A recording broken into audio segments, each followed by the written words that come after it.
저는 오늘 사도행전 12장 1절에서 17절 말씀 중심으로 해서 사냥꾼의 덫에서 벗어난 새라는 제목으로 하나님 말씀을 전하겠습니다. 세상의 일들이 우리 마음대로 기쁘게 되는 일들이 그렇게 별로 없잖아요. 다 계획은 세워서 하는데 우리 냉난방기 설치가 이제 완벽하게 끝났어요. 이게 제가 볼 때는 거진 최종적으로 이제 이전에 대한 큰 프로젝트가 끝난 거예요. 근데 끝나는 그 순간까지도 순조롭지가 않아. 난 순조롭지 않은 것에 대해서도 감사해요. 왜? 순조롭지 않으니까 정말 더 기도가 되지. 모든 게 일사천리로다가 그냥 막 쫙 되면 기도할 필요도 없어요. 그러면요 나중에 뭐예요? 내가 죽는 거예요. 결과적으로 편안하다 할 때 이제 흑암의 세력이 온단 말이에요. 그게 수요일날 오전에 끝나기로 했던 그 냉난방기 설치가 또 목요일날로 하루 이제 늦춰주고 그것도 또 새벽부터 하겠대. 그래서 제가 나왔는데 보니까 엉망이지 막 그냥 정신 전깃줄만 여기저기 널려 있고 설명을 해도 나는 그런 설명이 좀 약해요. 하는 게. 그리고 물바지는 어떻게 해야 되고 뭐는 어떻게 해야 되고 정신없지. 그리고 이제 집에까지 걸어가는데 햇빛이 내가 걷는 그 정방향이야. 그 그때가 아침 8시였던 것 같은데 그 해를 뚫고 가려니까요. 그림자가 있으면 이렇게 그늘진 데가 있으면 얼른 들어가면 시원한데 여기서 그 행신동 거기까지 가는 길은 그냥 영락없이 해를 받으면서 가는 길이라.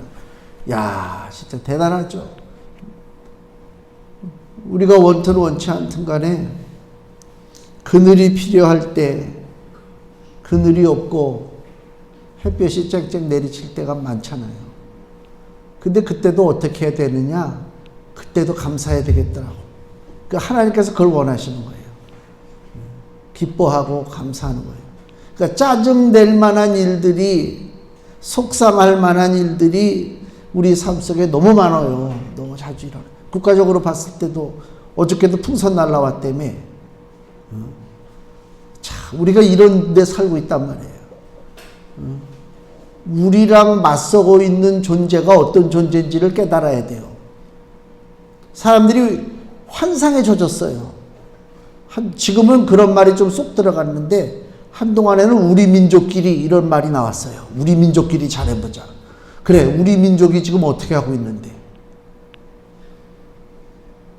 호시탐탐 덫을 놓고 잡아서 어떻게 하려고 하는 그 악한 시도들이 이 땅에 너무나 많이 벌어지고 있다.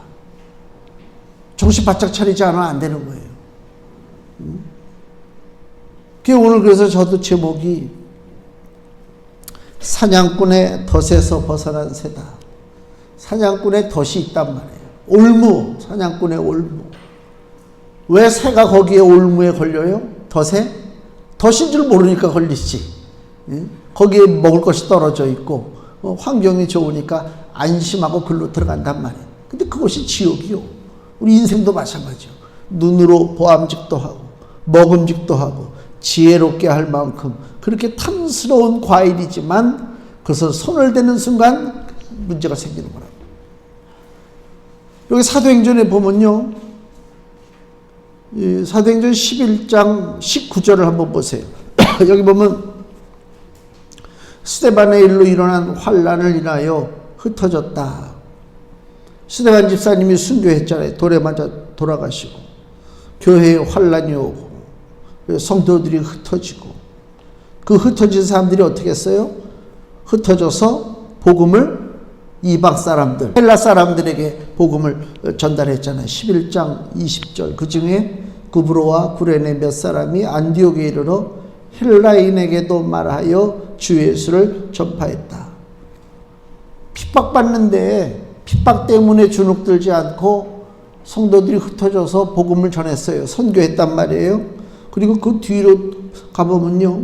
여기 26절 보면 25절부터 바나바가 사울을 찾으러 다소에 가서 만남에, 즉 바나바와 바울이죠. 바울이 만나서 안디옥에 데리고 와서 안디옥 교회에서 둘이 교회에 1년간 모여 있어 큰 무리를 가르쳤고 제자들이 안디옥에서 비로소 그리스도인이라 일컬음을 받게 되었더라.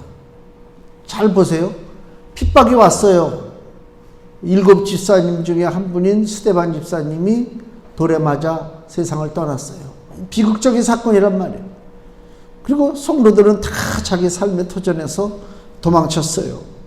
근데 그 결과가 뭐예요? 오히려 선교가 일어나고 전도가 되고 교회 안디옥이라고 하는 이방 지역에 성도들이 엄청나게 몰려들어서 복음의 말씀을 배우고 그들을 세상에서 뭐라고 부른다? 그리스도인이라고 부르게 되었다. 예수를 닮는 사람들 이야기가 여기서 딱 끝나면 어떤 이야기가 돼요? 해피엔드가 되는 거예요. 행복한 결말이 된다니까.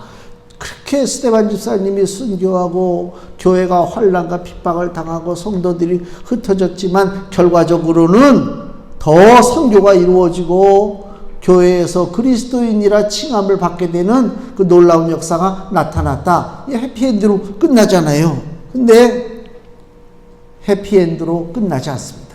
그래서 성경이 진짜예요. 가짜 이야기 같으면, 그죠? 뭐 꾸며낸 이야기 같으면 얼마나 미화시켜가지고 멋있게 끝낼 수 있잖아요. 근데 12장으로 딱 넘어오니까 무슨 얘기가 나오느냐? 그때 헤롯 왕이 손을 들어 교회 중 몇 사람을 해하려 하여 요한의 형제 야고보, 예수님의 제자 야고보를 칼로 죽였습니다. 그리고 유대인들이 그 일을 기뻐하는 것을 보고 또 어떻게 해요? 베드로도 잡았어요. 베드로도 잡아서 4절에 잡음에 옥에 가두어 군사 내식인 네페에게 맡겨 지키고 6월절 후에 백성 앞에 끌어낸다. 왜 끌어내요? 죽이려고. 왜? 이 유대 백성들이 그걸 좋아하니까. 복음을 핍박하고 예수를 십자가에 매달아 죽이고 예수님의 제자들을 돌로 쳐 죽이고 칼로 찔러 죽이고 이것을 기뻐한다는 것입니다. 같은 동족인데도 불구하고. 이 환란이 계속되잖아요. 해피엔드가 아니라니까 이야기가. 여기서 아마 상당수의 성도들이 교회를 이탈했을 수도 있어요. 기록은 안 됐지만은. 예수 믿어야 좋은 게 하나도 없잖아. 사람은 죽어나가지, 직장도 잃어버리지, 사업장도 무너지지, 계속 핍박이 오지. 1차 그 사도행전 8장에 1차 박해가 있을 때는요. 스데반 집사님 순교하고 그 직후에 여기 사도행전 8장 1절 보면 이렇게 기록되어 있어요. 사울이 그의 죽임당함을 마땅히 여기더라. 그러니까 스데반 집사님의 순교한 것에 대해서 당연하게 여기고 그날에 예루살렘에 있는 교회에 큰 핍박이 나서 사도 외에는 다 유대와 사마리아 모든 땅으로 흩어진 1차 박해 때는요. 그래도 교회를 지킬 수 있었어요. 누가? 예수님의 제자들이. 사도들은 예루살렘을 떠나지 않았어요. 무사히 교회를 지켰어요. 근데 지금 사도행전 12장으로 넘어오니까 그 예수님의 제자들이 무기력하게 칼로 죽임을 당해. 야고보가. 너무 허망하지 않아요? 성경에 사도행전 12장 2절에 보면 요한의 형제 야고보를 칼로 죽인 간단하게 나와요. 야고보가 어떻게 도망쳤다, 어떻게 해서 잡혀서 재판을 받았다 이런 얘기들이 전혀 없어요. 너무 간단해. 그냥 야고보가 칼에 죽었어요. 너무 무기력해. 그 다음에 베드로를 잡으려고 하는데 어떻게 잡는다고 하는 구체적인 과정도 없이 그냥 잡혔어요. 너무 매가리가 없는 거지. 쉽게 얘기하면 무력하고 보잘것없게 잡혀서 죽을 날을 기다리고 있다. 베드로의 명성이 우리가 알지만은 그 사도행전 5장에 베드로의 그 명성이 어떻게 알려졌는가 하는 말씀이 있잖아요. 5장 12절. 사도들의 손으로 민간의 표적과 기사가 많이 되매 믿는 사람이 다 마음을 같이하여 솔로몬 행각에 모이고 그 나머지는 감히 그들과 상종하는 사람이 없으나 너무 권세가 충만하니까 함부로 세상 사람들이 친구하자고 달라들질 못해. 예수 믿는 사람들이 어디 가서도 쉽게 친구 사귄다? 그건 좀 고민해 봐야 할 문제다. 왜? 세상과 다를 것이 없으니까 쉽게 친구가 되지. 세상과 다르고 저 사람은 뭔가 다르다. 좀 까다로운 것 같은데 좀 그런 면이 좀 있어야 돼. 예수 믿는 사람들은. 그냥 뭐 이것도 좋고 저것도 좋고 그게 아니고 분명해야 돼. 그러니까 복음으로 사는 사람의 자세가 뭐냐? 길이 아니면 가질 말랬다고, 그죠? 친구 따라 강남 가면 안 된다 그 얘기입니다. 하나님이 정해놓으신 그 길을 가는 거예요. 왜? 예전에 우리 믿음의 선조들은 그 믿음의 길을 가려고 목숨을 던졌어요. 이 시대에는 복음을 따라가려고 목숨 던져? 아예 그건 있을 수도 없지, 그렇죠? 목숨 안 던져요. 그러나 예수 믿고 사는 길이 무슨 길인지는 세상 사람들에게 나를 통해서 좀 알려야 될 거 아닙니까? 우리 예수 믿는 사람들은 예수 믿는 사람들은 저렇게 사는구나. 좀 그런 게 있어야지. 똑같아. 너무 화가 나. 그냥 그래서요, 이렇게 내가 아는 크리스찬들이 있잖아요. 우리 동네도 그렇고 막. 딱 보면요, 내가 이런 얘기하면 또 뭐라 한 대 때리고 싶어. 내가 승질을 많이 참는 거지. 그런 위선적이고 이중적인 게 많단 말이에요. 그렇게 하면 안 돼. 예수를 믿는 길이 어떤 길인가를 분명히 알아야 된단 말이에요. 그러니까 여기도 5장 사도행전 5장 13절에 사람들이요 그들과 상종하는 사람이 없으나 백성이 칭송한대. 그 정도 권위를 가지고 나간다 그 얘기입니다. 15절에 심지어 병든 사람을 메고 거리에 나가 침대와 요위 위에 누이고 베드로가 지날 때 혹 그 그림자라도 네게 덮일까 바라고. 베드로가 그 정도로 권세가 있었어요. 능력이 있었단 말입니다. 중풍병자 애니아도 8년 중풍병으로 알아두었던 사람 고치지, 죽었던 다비다라고 하는 여자 성도도 다시 살리지, 어마어마하잖아요. 베드로의 명성이. 근데 어떻게 됐다고요? 지금 잡혀서 묶여서 죽을 날만 기다리고 있어요. 진짜 보자고. 이게 성경이고 이게 복음이에요. 사람은 영웅이 될 수가 없어요. 제가 계속 강조하잖아요. 사람은 신적 존재가 아니에요. 항상 우리 한국 사람들의 그 심적 상태, 마음의 상태는요, 항상 이렇게 옛날 토속 신앙이 있어요. 막 섬기고 손으로 빌어대고 나무에 가서 빌고 달에 가서 빌고 별 보고 빌고 별의별 짓 다 하잖아요. 그러니까 신격화 시키는 걸 잘해요. 저 북한 정권이 왜 무너지지 않고 있는 줄 아세요? 그거는 그쪽에 있는 사람들 마음속에 신앙심이 있어. 신앙심. 그 신앙심이 누구를 신으로 섬기느냐? 김일성, 김정일, 김정은을 지금 신으로 섬긴단 말이에요. 맹목적으로 섬긴단 말이에요.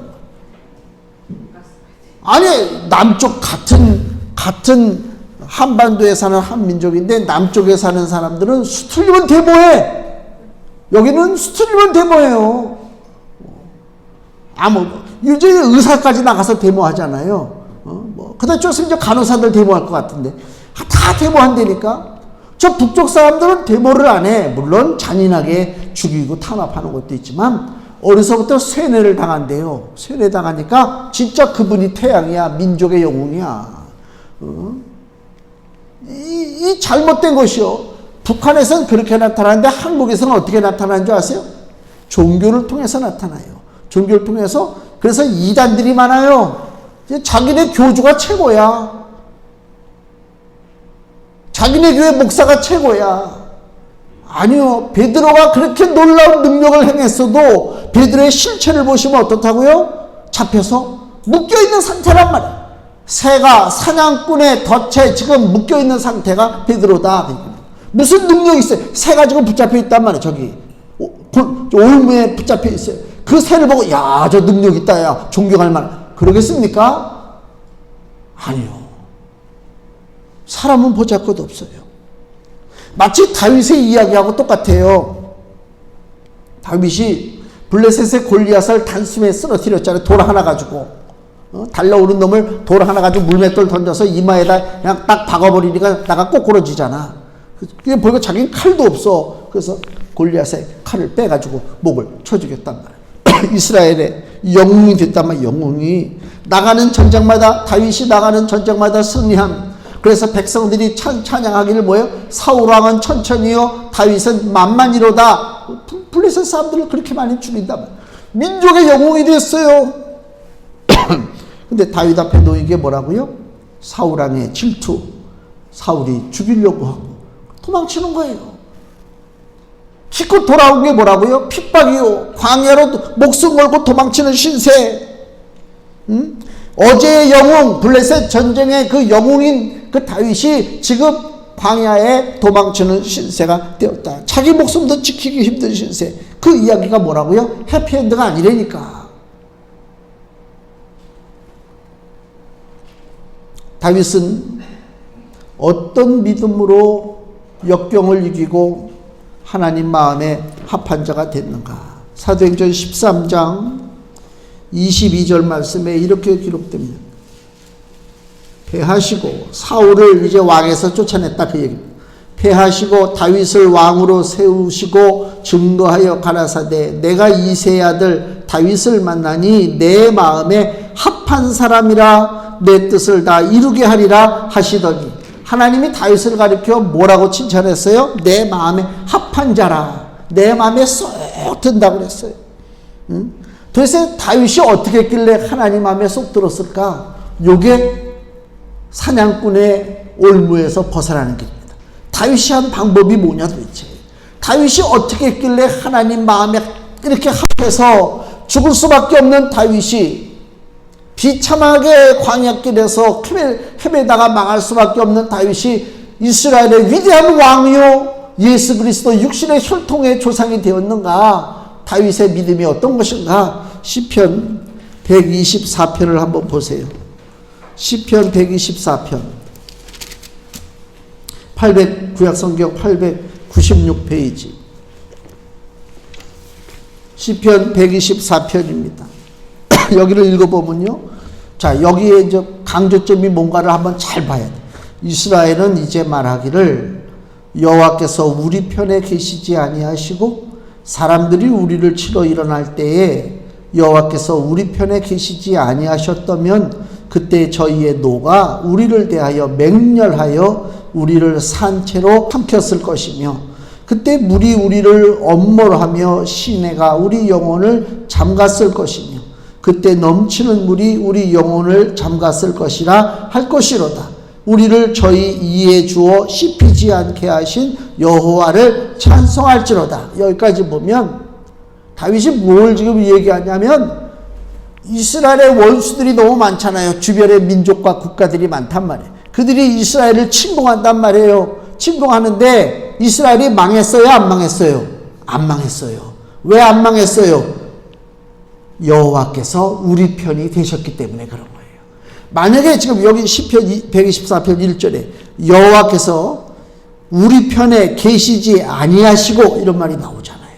또 2절에 사람들이 우리를 치러 일어날 때 여호와께서 우리 편에 계시지 아니하셨다면 어떻게 됐다고요? 우리는 망했을 것이다.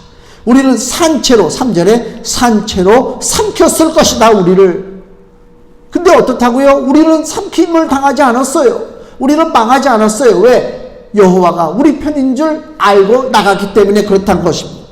그래서 7절에 우리 혼이 새가 사냥꾼의 올무에서 벗어남같이 되었나니 올무가 끊어짐으로 우리가 벗어났도다. 아멘. 지금 이 다윗의 시편은 뭐예요? 민족적 어려움이 오고 고통이 오고 말할 수 없는 사건들이 막 생기잖아요. 그래서 국가가 존립하려고 애를 쓰고 민족이 살아남기 위해서 투쟁을 하고 막 그러잖아요. 그 이전에 가장 소중한 것이 뭐냐? 하나님이 과연 우리 민족 편에 서 있는가? 하나님이 과연 내 편에 서 있는가? 여기에 대한 믿음이 없이는 아무리 애쓰고 수고하고 노력하고 해도 소용이 없다 그 얘기입니다. 소용이 없습니다. 북한에서 그 오물 풍선을 보내가지고 국방부에서 비상이 걸려가지고 정혜인 집사도 오늘 못 나왔잖아요. 비상 걸려서. 의미 없어. 그 의미 없어. 지금 일이 벌어지고 있는데 구청에 앉아가지고 지금 의미 없어. 의미 없어. 국가의 지도자가 지혜로워야 돼요. 국가의 지도자가. 오히려 각 교회에 연락을 하고 각 지역마다 교회 협의회가 있잖아요. 국가와 민족을 위해서 교회가 기도해 주십시오. 그게 진짜야. 이거 무슨 비상 걸어놓고 그 오물 날라오는 것조차도 그거 38선 넘어오게 만들어. 그거를 뭐가 무서워서 그걸 넘어오게 만들어.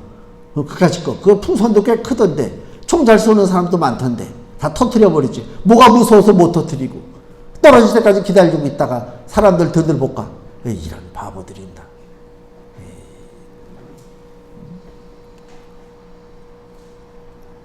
6.25 때 우리 그런 얘기 들으셨잖아요. 낙동강까지 우리가 밀렸잖아요. 낙동강만 무너지면 이제 끝나는 거예요. 여기는 지금 조선민주주의인민공화국이 되는 거야. 그럼 우린 지금도 빨간 여기 스카프 메고 외치고 돌아다니고 있던 거예요.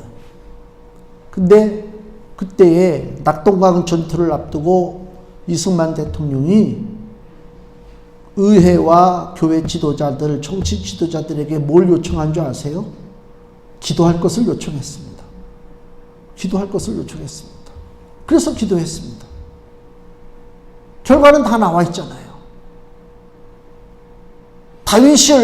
하나님께서 다윗을 내 마음에 합한 자라고 할 의미가 뭔지 아세요? 결정적인 위기의 순간에 다윗은 뭘 바라봤어요? 하나님은 우리 편이야. 내가 나서서 저 사울을 죽여버릴 수 있어가지고 저 동굴 안에 지금 들어왔단 말이야. 저 사울이 뭣도 모르고 내가 지금 이 동굴에 숨어있다가 쫓아나가서 사울의 목을 찔러버리면 끝나는 거지만은 다윗은 사울을 죽이지 않았어요. 왜? 하나님이 내 편이시기 때문에 하나님의 방법으로 처리해 주실 줄 믿었어요. 그래서 하나님께서 다윗의 손에 피를 묻히지 않고 사울을 블레셋 사람 손에 죽게 만들었단 말이에요.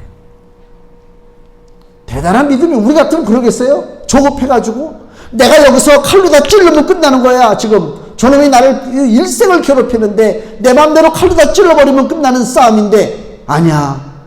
하나님이 세우신 기름 부음 받은 왕인데 하나님이 세우셨으니까 패하시는 것도 하나님께서 패하실 줄로 믿고 하나님 앞에 맡기는 거예요. 쉽지 않습니다. 우리 같으면 어떡하겠어요? 무슨 급한 일이 생기면 이리 뛰고 저리 뛰고 내 맘대로 하지. 언제 교회 와서 기도해? 그런 경험들이 있어요. 큰 일이 생겼는데 다 접어치우고 교회 와가지고 기도했습니까? 다 내 방법대로 움직이는 것이 좋은 줄 알잖아요. 하나님 마음에 합한 사람은 그게 아니에요.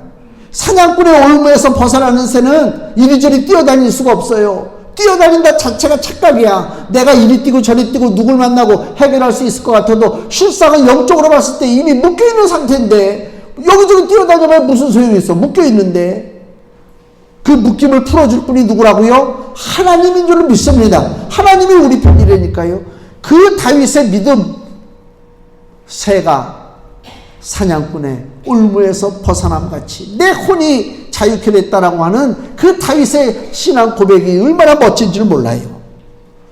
시편 124편 7절이 오늘 금주의 말씀 있잖아요.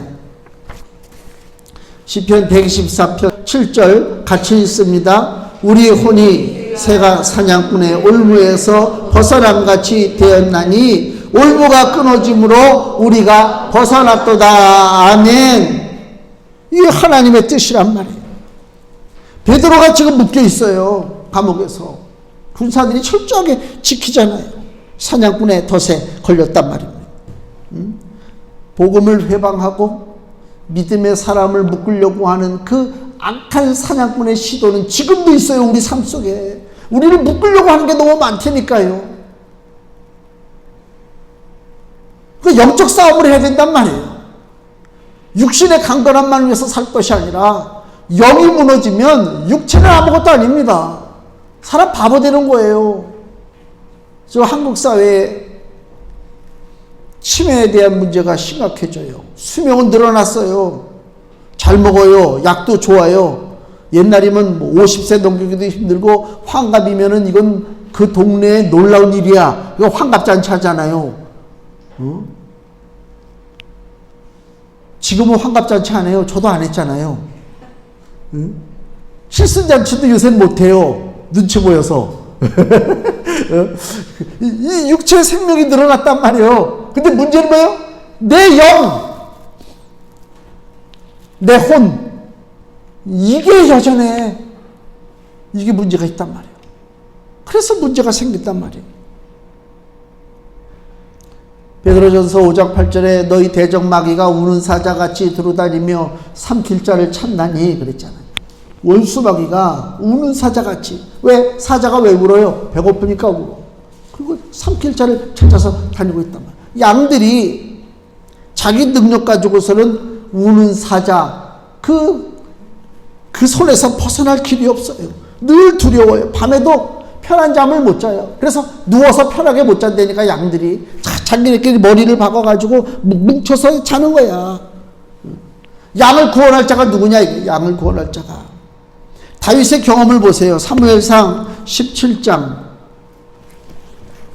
사무엘상 17장에 보면 다윗이 골리앗과 싸우기 전에 사울 왕에게 자기의 목자의 경험을 이야기하는 장면이 사무엘상 17장 34절에서 36절 보시면요. 다윗이 사울에게 고하되 주의 종이 아비의 양을 지킬 때 사자나 곰이 와서 양떼에서 새끼를 움키면 내가 따라가서 그것을 치고 그 입에서 새끼를 건져내었고 그것이 일어나 나를 해하고자 하면 내가 그 수염을 잡고 그것을 쳐 죽였었나이다. 주의 종이 사자와 곰도 쳤은즉 사시는 하나님의 군대를 모욕한 이 할례 없는 블레셋 사람이리까 그가 그 짐승의 하나와 같이 되리이다. 아멘. 이게 무슨 얘기입니까? 양들이 사자와 곰에게 잡혔을 때에 아이고 저거 잡혔네. 어떡하지 저 운이 없구나. 그러지 아니하고 끝까지 쫓아가서 목숨 걸고 싸운 목자가 누구라고요? 다윗이란 말이에요. 양을 건질 목자가 누구냐? 자기 목숨을 내던진 자가 양을 구원하는 목자다 그 얘기입니다. 그래서 다윗이 시편 23편에 여호와는 나의 뭐라고요? 여호와는 나의 목자시니. 그 무슨 의미예요? 내가 옛날에 양을 키울 때 목자의 심정을 알잖아요. 그 양 한 마리가 사자한테 물어 뜯기려고 할 때 쫓아가서 사자와 목숨 걸고 싸웠잖아요. 그리고 양을 구해내냈잖아요. 그 목자 얼마나 대단한, 그 목자가 있을 때 양들이 얼마나 좋겠어요. 여호와는 나의 목자신이라고 할 때 내가 원수마귀에게 붙잡혀서 그 원수마귀가 벌린 입속으로 내가 끌려 들어가는 그 순간에도 하나님은 포기치 아니하시고 나를 끄집어내신다. 살리시는 목자, 나를 구원하시는 목자.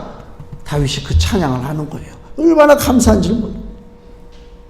인생의 위기가 왔을 때 우리 삶 속에 작은 일이든 큰 일이든 나를 자꾸만 얽어매고 나를 답답하게 하고 좌절하게 만드는 그 온갖 시도, 그게 악한 사냥꾼의 덫입니다. 거기서 끄집어낼 자가 누구냐 그 얘기예요. 마태복음 9장 36절에 예수님께서 그 모여있는 많은 군중들을 바라보고 이렇게 말씀하시는 것이 나와요. 마태복음 9장 36절. 무리를 보시고 민망히 여기시니 이는 저희가 목자 없는 양과 같이 고생하며 유리함이라. 목자 없는 양이라는 건 뭐예요? 위기가 있을 때에 결국은 그 위기 앞에 막을 수밖에 없는 거예요. 이 땅에 살아가는 수많은 사람들이 안타깝게도 목자 없는 양과 같이 살아요. 자기 힘으로만 믿고 산다니까. 목자가 없으니까 내 힘으로 살아야지. 자수성가 있는 힘을 다 쓰고 살아야지. 그건 목자 없는 양이야. 저도 살아온 삶을 어떤 때 이렇게 생각하면 나이 먹은 친구가 그거 같아. 옛날 일 잠깐만 생각하는 거. 이렇게 생각하면 내가 별로 힘을 안 썼구나. 그 생각이 좀 들어요. 너무 내가 편안하게만 살았구나. 그 생각이 들어요. 나 같은 사람은 절대로 자수성가할 사람이 못 되는구나. 그런 생각이 들어요. 대신 누가 나를 여기까지 걸어오게 만들어 주셨느냐? 나의 목자 되신 우리 주 예수 그리스도라. 그 얘기입니다. 목자 없는 양과 같이 많은 사람들이 안타깝게 살아가고 있어요. 예수님께서 그들을 건지고자 이 땅에 오셨습니다. 나는 선한 목자라. 요한복음 10장 17절에 나는 선한 목자라. 선한 목자는 양들을 위하여 자기 목숨을 버리나니. 그랬어요. 우리가 그 선한 목자 되신 예수 그리스도를 온전히 믿고 나가는 것입니다. 살든지 죽든지 하나님의 뜻입니다. 살았다고 해서 큰 소리 칠 거 아니고 죽었다고 해서 아이고 저거 죽었네 그럴 것이 아닙니다. 야고보는 죽었습니다. 예수님의 제자 야고보는 허망하게 죽었습니다. 그렇지만 그 야고보도 저는 사냥꾼의 덫에서 벗어난 줄로 믿습니다. 그 영혼은 잡을 수가 없어요. 스데반 집사는 이미 돌에 맞아 죽었지만 그 영혼은 우리 주 예수께서 건져주신 줄로 믿습니다. 죽었지만 하나님이 건져주셨고 베드로는 살았지만 그것도 하나님이 건져주셨어요. 그래서 우리가 살든지 죽든지 우리는 다 주의 것이로다. 로마서 14장에 그러잖아요. 살든지 죽든지 주님의 것이요. 죽었다고 실패한 건 아니고 살았다고 성공한 건 아닙니다. 죽었다고 해도 살았다고 해도 다 하나님의 자녀들은 하나님께서 그 영혼을 건져주시는 줄로 믿습니다. 그래서 베드로가 살아났습니다. 더 할 일이 있습니다. 더 수고하고 애쓰다가 나중에 하나님 나라 가는 것입니다. 우리 역시도 이 땅에서 온갖 사단의 그 덫에 의해서 걸려 넘어질 수밖에 없는 그러한 안타까운 인생이었는데 예수 그리스도 십자가로 말미암아 우리가 그 사망과 온갖 저주의 덫에서 벗어났습니다. 하나님의 자녀가 되었습니다. 얼마나 감사한지 모르겠어요. 입술로 기도할 때마다 고백하시고 찬양하세요. 여기서 찬양하면요, 야, 찬양 소리가 너무 좋다니까. 내가 그전에는 찬양을 그렇게 많이 안 했어요. 저쪽 교회에 있을 때. 여기 와서 찬양하니까요, 소리가 딱 울리는 게 뭔가 이게 울림통이 큰 것 같아. 찬양을 100곡씩 한다니까 혼자서 너무 좋아. 늘 주님 앞에 감사하고 찬양하고 사냥꾼의 올무에서 벗어났도다. 하나님 앞에 감사함으로 늘 하나님의 구원의 은혜를 누리시는 복된 성도가 되시기를 예수님의 이름으로 축원을 드립니다.